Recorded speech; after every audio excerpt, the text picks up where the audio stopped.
The U.S.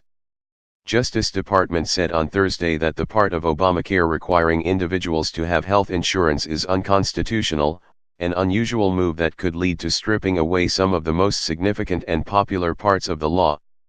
In a brief filed in a federal court in Texas, the department said a tax law signed last year by President Donald Trump that eliminated penalties for not having health insurance rendered the so-called individual mandate under Obamacare unconstitutional.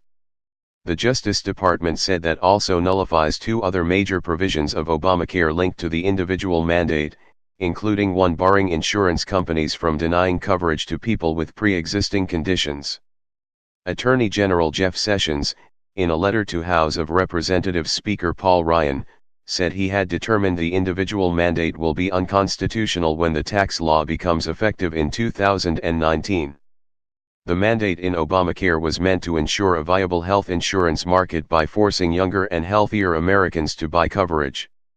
The Justice Department rarely declines to argue in favor of existing law in court, and this decision will put pressure on the Affordable Care Act, the formal name for former President Barack Obama's signature domestic achievement.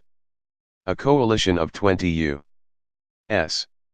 states sued the federal government in February, claiming the law was no longer constitutional after last year's repeal of the penalty that individuals had to pay for not having insurance.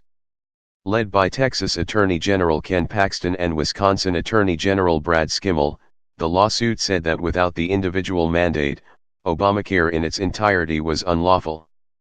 Sessions said in his letter that the Justice Department was not arguing that the entire law does not pass constitutional muster. He said the department only refused to defend the pre-existing conditions provision as well as one forbidding insurers from charging people in the same community different rates based on gender, age, health status, or other factors. Trump and fellow Republicans in Congress have sought to dismantle Obamacare, which sought to expand insurance coverage to more Americans. Reporting by Eric Beach and Lisa Lambert, editing by Leslie Adler.